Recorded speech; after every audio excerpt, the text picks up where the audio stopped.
Today's video is about deletion, or rather, not deleting anything. You'll see.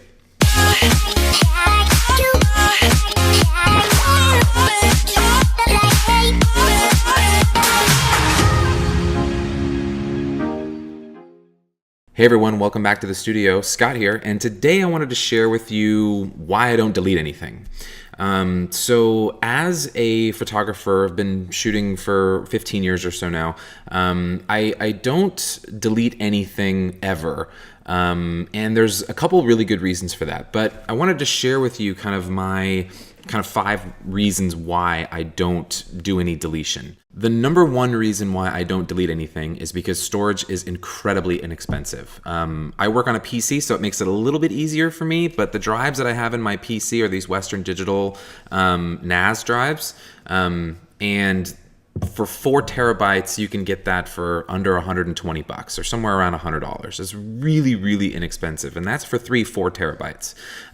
That's pretty inexpensive. So there's no need to sort of delete images to make more room on these drives when they are so incredibly inexpensive. So everything is stored in my computer on 6 terabyte drives. And one of those drives holds about 180,000 images, or maybe a little bit more, maybe 200,000 images. And I'm at about 160,000 right now. So, I mean, again, there's not, I don't need to delete photos. I have plenty of space, and for 200 bucks, I can go out and I can double my storage. So there's no issue there whatsoever. So that's reason number one. Reason number one, again, storage is really inexpensive. Reason number 2 is you learn from your mistakes when you don't delete images. So what I mean by that is that if you are ingesting lots and lots and lots of images, you're going to obviously make mistakes in composition, mistakes in settings, mistakes in focus. And the more you review those images, which I do suggest you do, go back and look at those images, the more you'll understand exactly what went wrong and how to prevent you from doing that in the future. So, I have photos from lots of places that I visited, and I may not like the composition in those photos. Well, I have a reference of those images on my computer that I can go back and I can say, look, this didn't work or this did work, and then go from there. Number 3 is new techniques. So I want to show you what I mean by that with a couple of these images here. So the first kind of one we'll look at is this one right here. This was taken in Iceland many years ago, 2013. And I really like the composition of the photo. And in fact, you can't even go to this place anymore. It doesn't, it's not that it doesn't exist. It's just that it's on private property. And because Iceland has gotten so kind of out of control with tourism in the summertime, you can't go up to this place anymore. But I really like the composition. I really like that this guy didn't mow his lawn with all these dandelions on it, but I didn't really like the sky. And so new techniques, when you're processing these photos, you may not know all of the new techniques that are available to you, or you may not know techniques that are available to you at that particular time. So you may take a bunch of photos and then not really know what to do with them. So that's another reason why you don't want to delete, because later when you've developed your kind of Photoshop or Lightroom or whatever program you're using to kind of adjust your photos, the longer you stick with photography, the more techniques you're going to learn to better the images you've already taken, okay?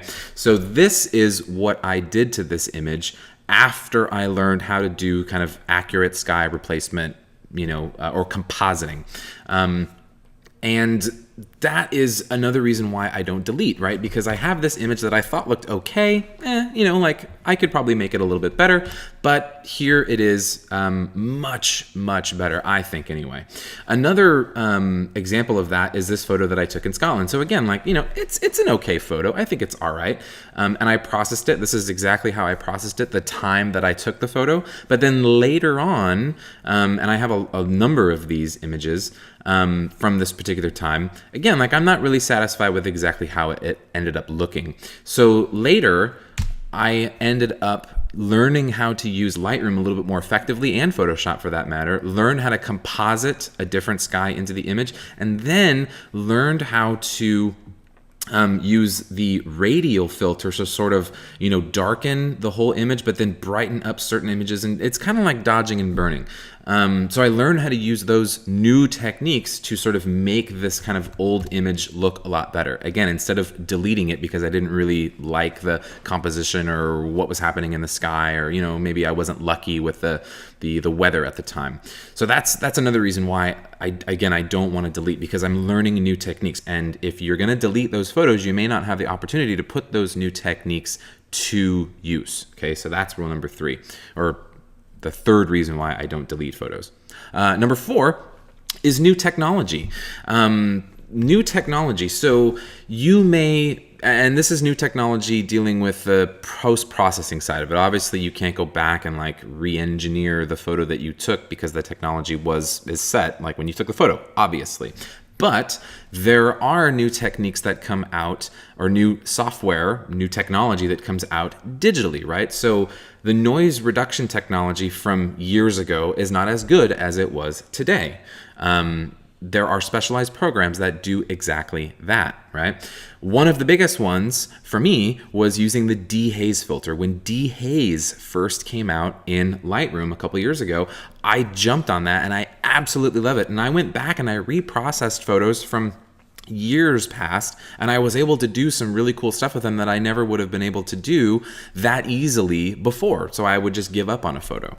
So here is an example of a photo that I took at the Cliffs of Moher in 2015, and again, I wasn't really happy with it. The sky wasn't great, the contrast wasn't great, and I didn't really know exactly what to do with the particular photo, so I just kind of shelved it instead of deleting it. And when the dehaze filter in Lightroom first came out, it just so happened that somebody at the same time was asking me like, hey, do you have any pictures of Ireland? It was a family member. We went to Ireland. We really want a picture that's good of the Cliffs of Moher. We don't have any. So I was like, I think I have a couple shots of the Cliffs of Moher. And I re-engineered the photo and did this and had them print it on canvas, 60 inches by 30 inches. And it came out great. I absolutely love this photo. Now it's one of my favorite photos of Ireland. But I would not have been able to do that if it wasn't for the dehaze filter. And yes, I would have been able to do it, if I had known at the time how to do it in Photoshop, but regardless, the dehaze filter made it so much easier. So that is, new technology, having the software be able to reconfigure the photo as you see fit. But at the time you took it, maybe that technology didn't exist, okay? So that's number 4. And number 5 is overstimulation. Okay, so I don't want to delete any photos because I might be overstimulated by the number of photos that I took, or looking at the same photo over and over and over again. So here is an example of that. So I took this photo in Africa a couple years ago, and I've always kind of wanted a nice kind of black and white photo of a hippopotamus, doing that yawn thing. But because there's a hippopotamus over here and a hippopotamus over here, I saw this image as I was going through all of the pictures that I took from Africa, and I was kind of like, meh, like I don't really know like what to do with that. So again, I shelved it instead of deleting it. There's a lot going on in this photo, and I was just sort of confused by it, right? So I waited and waited and waited, and then reprocessed it and was eventually able to get something like this, right? So I didn't overstimulate myself by trying over and over again and failing and then disliking the photo and then deleting it. I knew that I was frustrated, and I just took a step back and just said, I'll come, later and work on it. And I was able to do something like this. Another example of that, which is I think a perfect example, is this photo. So this is a photo that I took in Africa. It's of this mother and her, 3 or 4 cheetah cubs. There's 3 in the individual image, but I took this photo and I was like absolutely loving it when I took it. I knew that this was going to be a good photo, but I didn't know how to crop it. And I spent maybe the better part of a couple of days accumulatively over a year or so trying to figure out exactly how to, take this image and do something with it. But again, instead of deleting it, I knew I was frustrated and I just sort of left it. And I came back to it at a much later time with new eyes and I cropped it in a way that I think looks better, right? It centers the action happening with the mother and the cub. It's got a little bit of vignette on it. You know, it's processed, obviously. This is the original photo with no processing. This is the photo that I did end up working on. But that took a lot of time, and really not a lot of time continuously looking at it, but it took a lot of time in that, you know, I couldn't figure out exactly how to make this work. So again, instead of deleting it, because this cub over here has his eyes, covered with the ground, and this cub over here has his eyes covered with some of the ground cover, and really the only action is happening right here in the middle. How do you convey that without cropping out, the mother's ears and her body over here? So instead you just go, forget it. Like, I'll come back to it later, and voila, like I finally figured out a way to kind of crop the image to make it look exactly as I wanted it to. And I think I did pretty successful. Let me know in the comments what you think about what I've done with these images that I've represented here. So anyway, those are my reasons why I don't delete images. We'll go over them one more time, right? Number 1, storage is cheap. Number 2, you learn from your mistakes. Number 3, there may be new techniques that you'll learn in the future.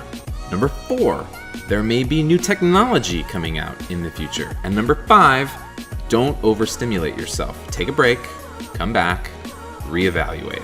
So in the future, then put these examples to the test. I'd love to hear what you think about them in the comments below. If you liked the video, please hit the like button. Subscribe if you haven't already subscribed, and I'll see you next time. Happy shooting. See ya.